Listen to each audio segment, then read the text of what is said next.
Hello everyone. This video helps you to get a better understanding about the topic Exploring Analysis Toolpack. Before going to the topic, we should know about the term Analysis Toolpack. So Analysis Toolpack is an Excel add-in which is used to perform data analysis of statistical, engineering and financial data. The topic which we are going to discuss now is exponential smoothing. This is an analysis tool which is used in Excel. What is exponential smoothing? Exponential smoothing is a technique for smoothing time series data using the exponential window function, whereas in the simple moving average, the past observations are weighted equally. Exponential functions are used to assign exponentially decreasing weight over time.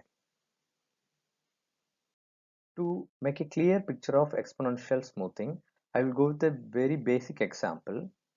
Just take a mobile company who's selling 1 lakh mobile phones at the month of January, and they need to predict what will be the demand at the month of December or at the month of next year. So based upon the values which they are having, the past values, the present values, whatever values they are having, they have to predict what will happen in the future based upon the calculation, and based on that demand they will be producing the product. So this is very helpful for predicting. If you take weather forecasting, they will be having older values. The older the values, it will have less weightage, and latest values will have more weightage. So based upon that values, they will be predicting the upcoming events based upon what values they are having with their hand.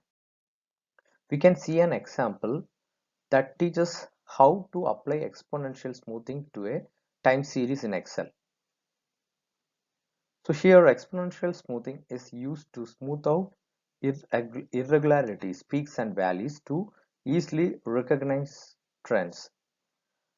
First you just take the values, that is series of values which is given here. You can see column A 1 is having period and the values are given here from 0 to 11, and the actual values are mentioned here in column A2. Now this is the original graph which is based on the value which is given here. In order to apply exponential smoothing, we have to select data tab in Excel sheet and just select data analysis at the top right corner. Once you click data analysis, a new window will open with all the data analysis tools. From that, you have to select exponential smoothing and click OK. Once you click OK, it will ask for input data. Now you have to give input range, that is the range which you want to set, that is B2 to M2, that you can see at the first slide of the initial data. Then click in damping factor box. So here you can see one thing, that damping factor we have given here is 0.9. So this damping factor is calculated with the formula 1 minus alpha. So if you know alpha value, you can give damping factor based upon the alpha value. Here alpha value is taken as 0.1. So the damping factor is 1 minus alpha, that is 0.9. And here we have to give the output range. So output range defines where you have to get the output of that particular exponential smoothing curve. Based upon the ranges we have set, the graph is being plotted here. So you can see the curve here with alpha value 0.1. So here we have set alpha value is 0.1 and the previous data point is given a relatively small weight, while the previous smooth value is given a large weight, that is 0.9, that is damping factor. As a result, peaks and valleys are smoothed out. The graph shows an increasing trend. Excel cannot calculate the smooth value for the first data point because there is no previous data point available here. The smooth value for the second data point equals the previous data point. In previous one, we have given alpha value as 0.1. Now we can try with various alpha values, that is 0.3 here and 0.8 is used. So you can have three different alpha values and we will be getting three different curves with different alpha values. So the smaller the alpha values, larger the damping factor and the more the peaks and values are smoothed out. The larger the alpha value, smaller the damping factor and the closer the smooth values are to be the actual data points. So the conclusion is if we decrease the alpha value, the damping factor will increase and the peaks and values are smoothed out. If we increase the alpha values, damping factor will be decreased and the smoothing will reach to the original curve. That's all about exponential smoothing. The topic which we are going to discuss right now is correlation. What is correlation? It is a statistical based information analysis technique. In turn, if it's a statistical based, it becomes a mathematics based information analysis technique. It consists of analyzing the relation between at least two variables. To analyze the relationship between variables, correlation coefficients are used. For example, if we are comparing with the real world problem, if you take a person's height and weight, so you can make height as one variable and weight as another variable. If a person is having 170 centimeter height, he will be having more weight compared to a person with 150 centimeter height. So there is a relation between height and weight. So we will be comparing with the variables, the relationship of variables. That is commonly called as correlation. A correlation coefficient is a value between -1 and +1. This value tells how strongly two variables are related to each other. In Excel, we use correl function or analysis to pack. Directly, we can take analysis to pack option from data analysis and you can use correlation coefficient between that correlation option and you can directly plot the relationship between that variables as a representation. So a correlation coefficient of +1 indicates a perfect positive correlation. As a variable x increases, variable y increases. As a variable x decreases, variable y decreases. So here they have given the correl function. You can see we are having two variables and if you want to know the relation between the variables, you can take two values. For example, column A is having one set of variables, it's one set of values, and column B is having another set of values. Here, if you are using correl function, you have to select the values, that is A2. This is column A, row 2 to A6 and B2 to B6. So if you use this correlation function, the comparison will be taking place here and you will be having the output as a graph. If a correlation coefficient is having the value -1, that indicates a perfect negative correlation. As variable x increases in this table, the variable z decreases.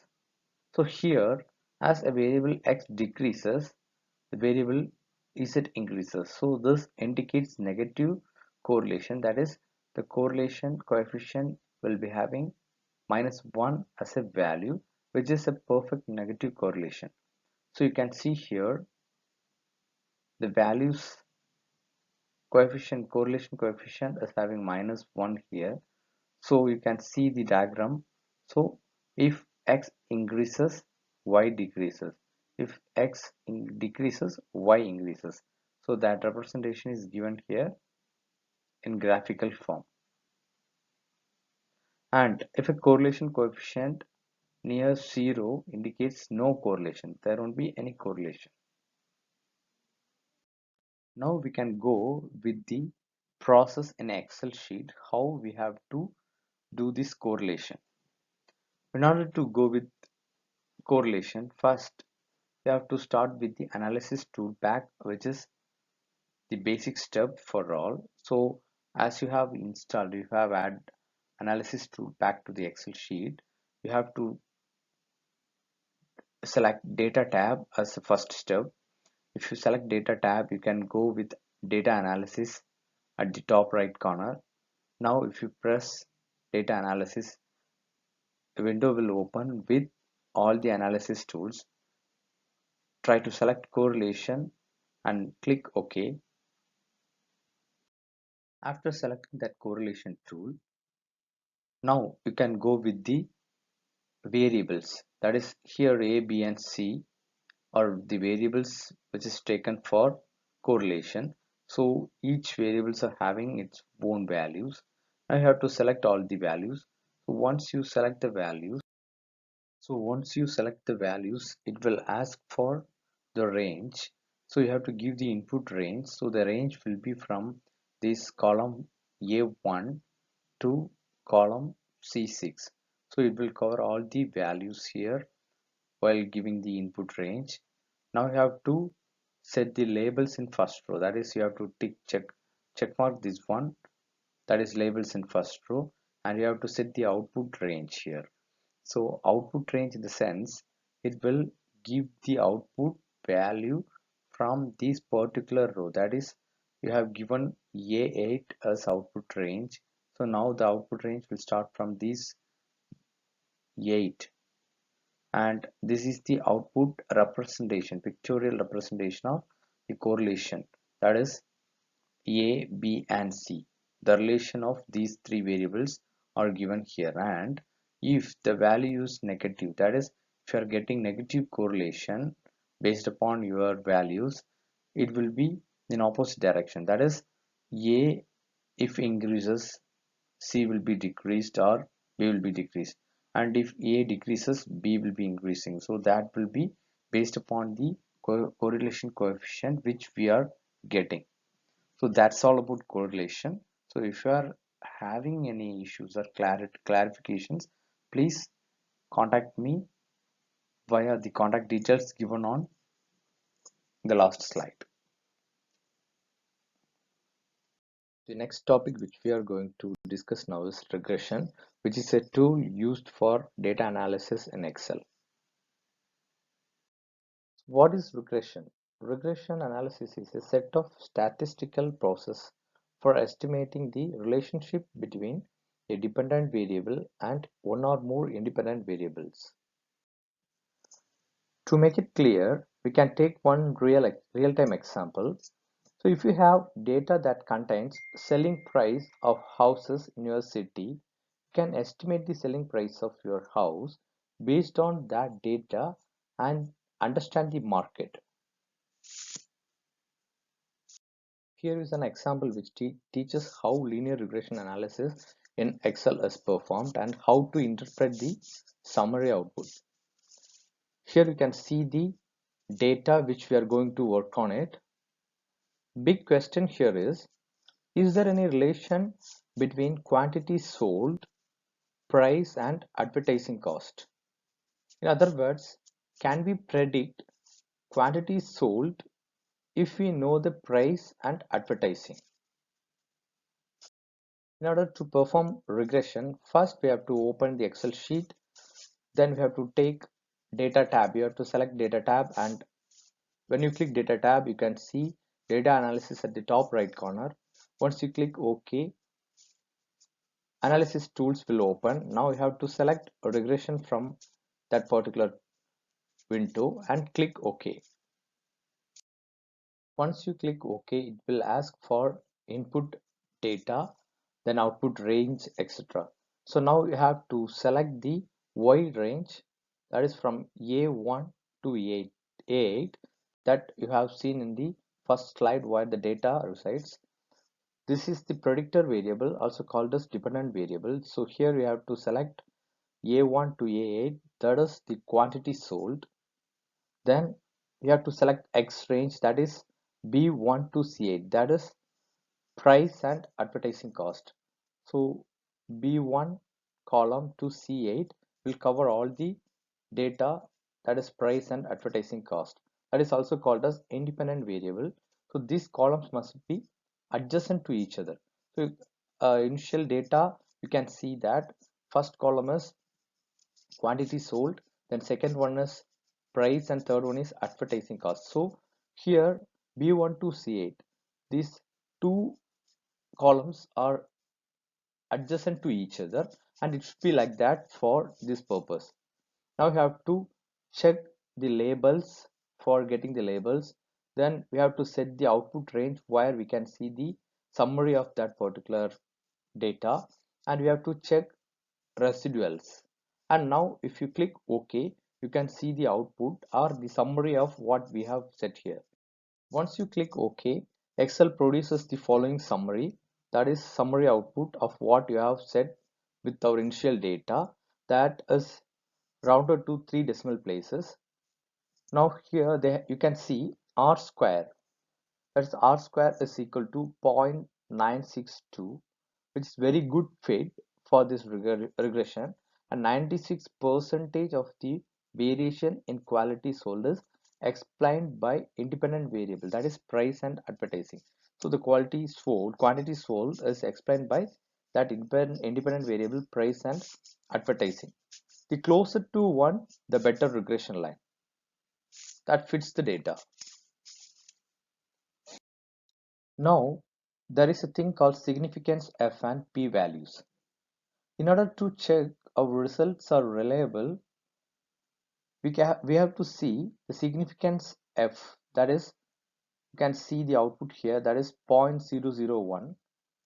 So the value is less than 0.05.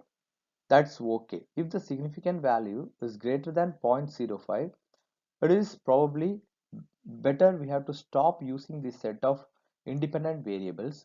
Then we have to go with higher p values, that is greater than 5.05, and we have to rerun the regression until we are getting significance f drops below 0.05.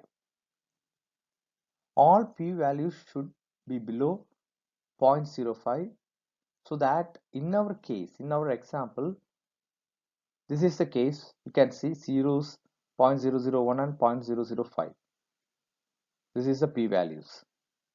So unless you get p value less than 0.05, we have to change the independent variables value, and we have to rerun the regression so that we will be getting proper output. Based on the summary, for each unit increase in price, quantity sold decreases with 835.77 units. For each unit increase in advertising, quantity sold increases with 0.59 units. So what we have performed is a valuable information. We can also use these coefficients to do a forecast. For example, you can see if the price is equal to 4 and the advertising is equal to 3000, we will be able to achieve a quantity sold of 8536.214 minus 835.722 into 4 plus 0.59 into 3000. That is, based on this regression line, this formula, will be getting forecast as 6970. Coming to residuals, the residuals shows you how far away the actual data points are from predicted data points. So this is the equation used for residual. Based on what we have calculated in the previous step, the residual output is summarized here, and for that purpose we have done a scattered plot where you can see the residuals, that is the variation and the gap between the original and the one which we are getting. So that's all about regression. The references for your models are given here. You can go with this reference for more details. If you have any queries, please contact me through the contact details given on the screen. Thank you.